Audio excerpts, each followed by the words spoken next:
Okay, we're going to attempt the Damon diadema. See if we can't get little guy to eat. Looks like we're interested. It's the first time I've tried to feed it since it came in.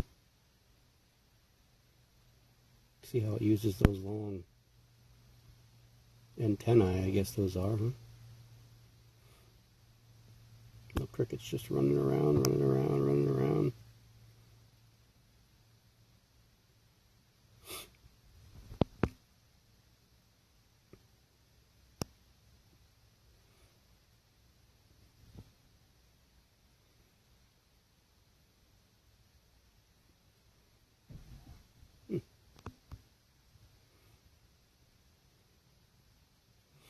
This is new to me, trying to feed one of these, or actually even see it eat. I've seen a few videos on them,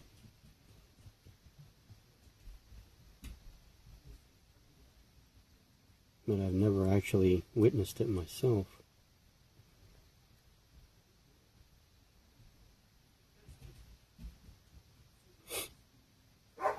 Making our dog bark out there. She likes to talk.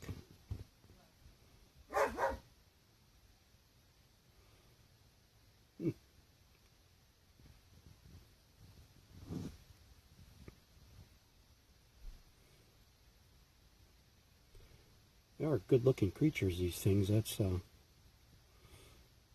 for sure.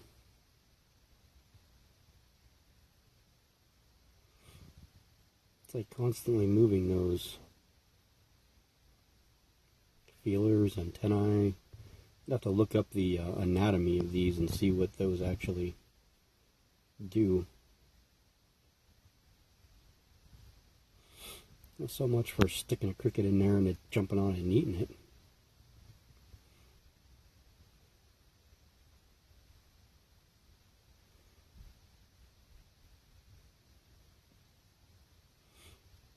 You can see it moving its little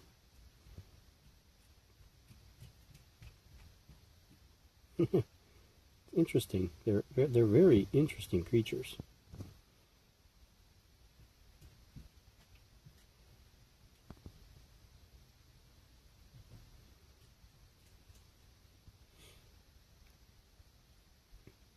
It's almost like it's cleaning. The light is like reflecting off of. Sorry for the focus. The patterning on these things is rather incredible.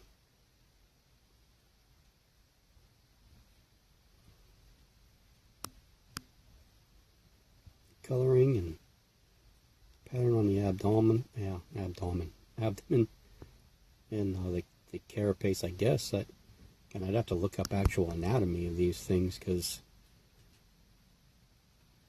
they're not a scorpion, they're not a spider. I know they're called a tailless whip scorpion. I'm assuming the whip part comes from those antennae. But it's not interested in this cricket whatsoever. So I guess we'll leave it be. We just came back from watching it at the movie theater. It's very good. I enjoyed it. That's for sure.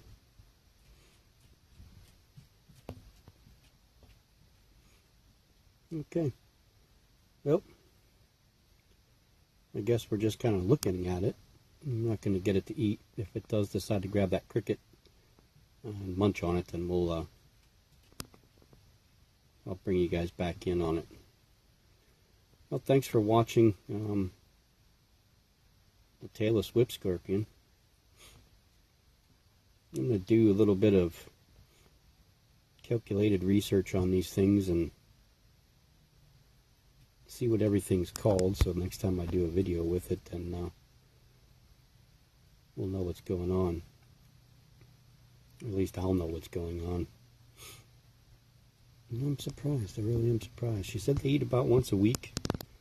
It's been a week since it's eaten, so. Alrighty. On to the next update. Okay. This is, I'm gonna hold the light with my fingers, so kind of stick with me here. I want to see if this works a little bit better with the mic. You can hear me a little more clearly. Anyway, this is the enclosure that I set up for the new assassin bug nymphs, the Platymeris bigutatus. There's roughly 14 or 15 of them in here.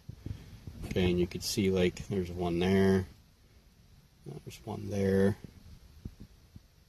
there's one there. Let's see if there's any over here. Doesn't look like there's any over here. Most of them are in this cave here. I mean, they go all the way down to the back. There's a couple. You can see there's 1, 2, 3, 4, 5, 6 of them right there. I'm sure there's more back there. Oh, there's another one. The eggs are in here.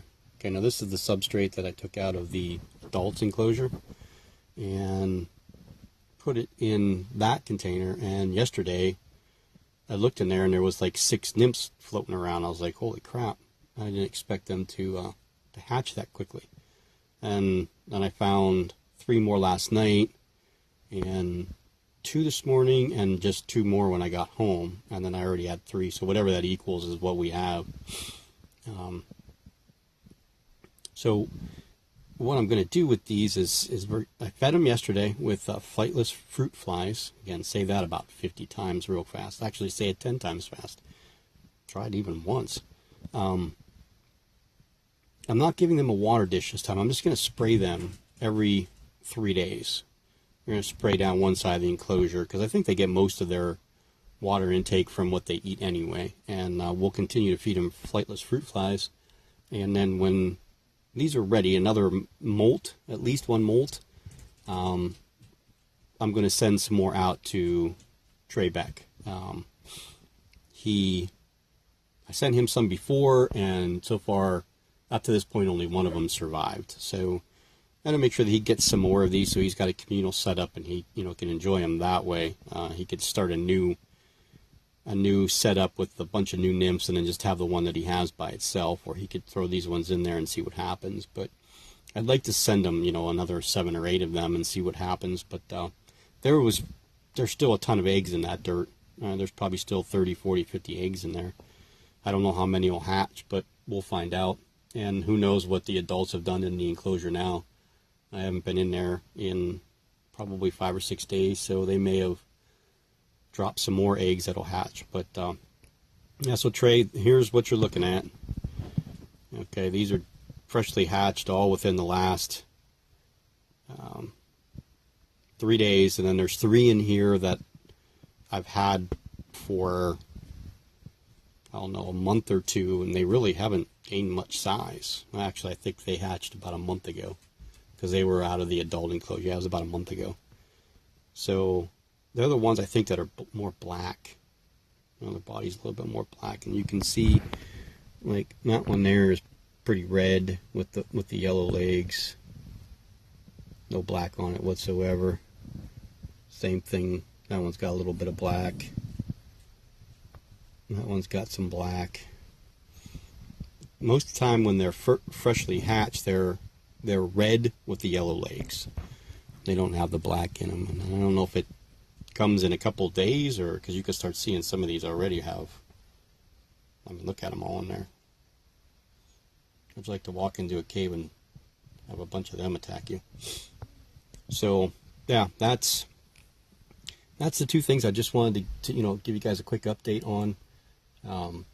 Since I just got home, I'm going to do a little bit of feeding. I'm going to check a few of the tarantulas, try to feed the adults of these, and I have something coming back home from Bradford with my wife. Alex, who's in Bradford in college, he sent me a text last week with a picture. All summer long, we tried to find one of those, I think they're called F's or newts. I call them salamanders because that's what I grew up knowing them as. They're the orange salamanders with the like orange and yellow dots on them.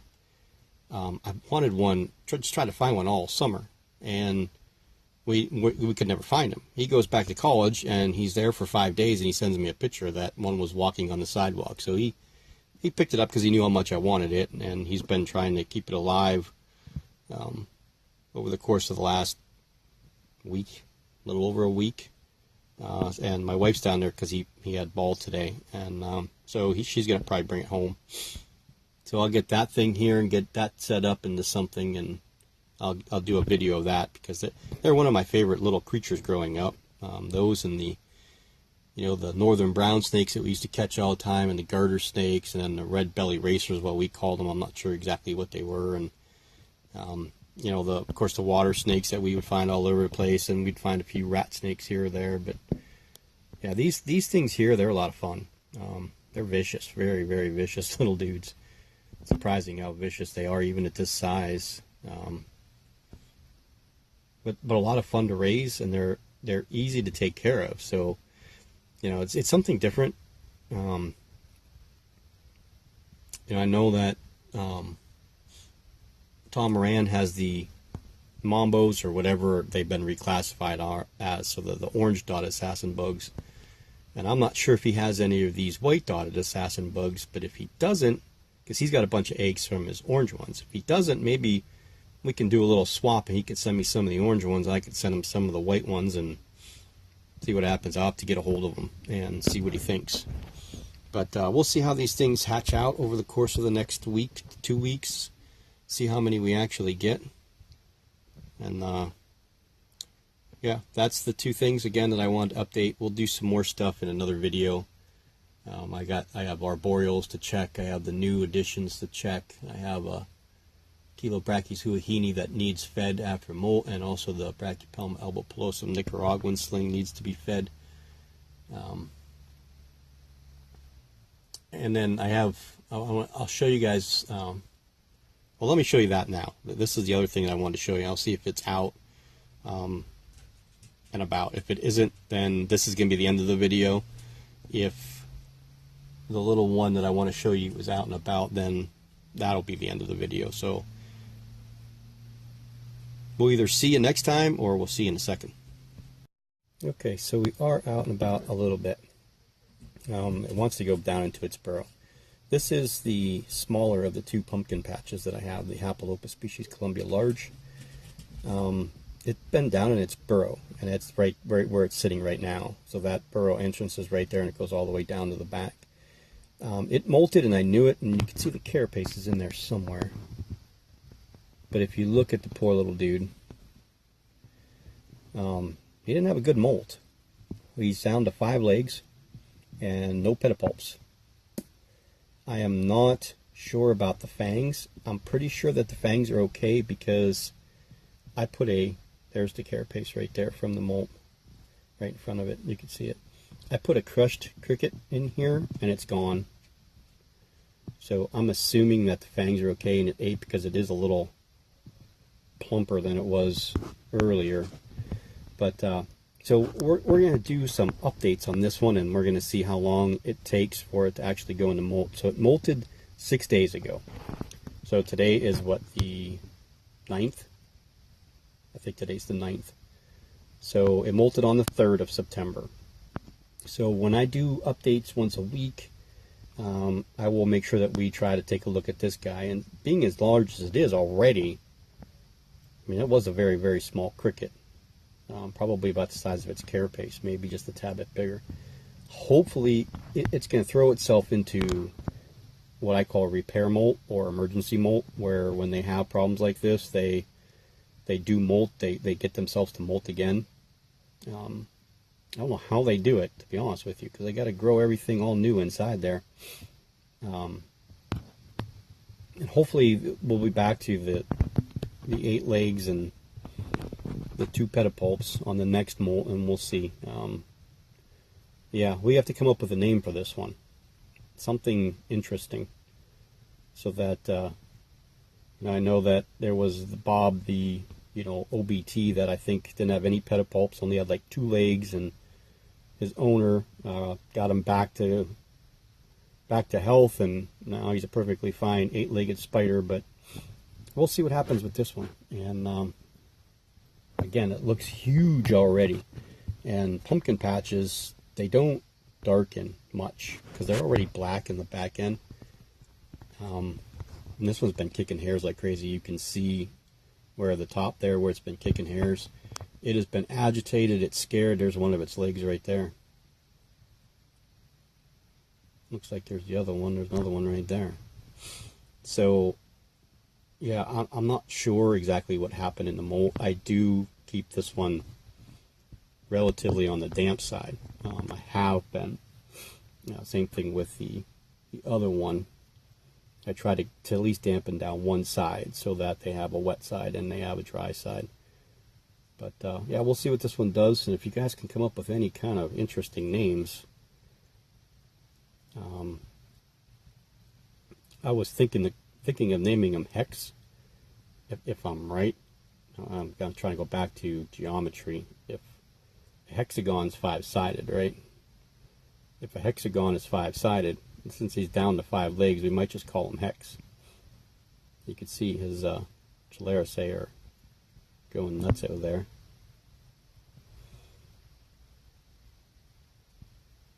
I didn't get a chance to see Fangs. Let's see if we can see him through the side. See, every time I move, though, he wants to. Focus is going to be tough. Yeah, we're not going to be able to focus because of the webbing and the sphagnum moss that's there. When I get a better shot of him, I'll try to get a shot of its fangs and see if we're actually there. And he wants to hide. Or she, I'm not sure where we are here.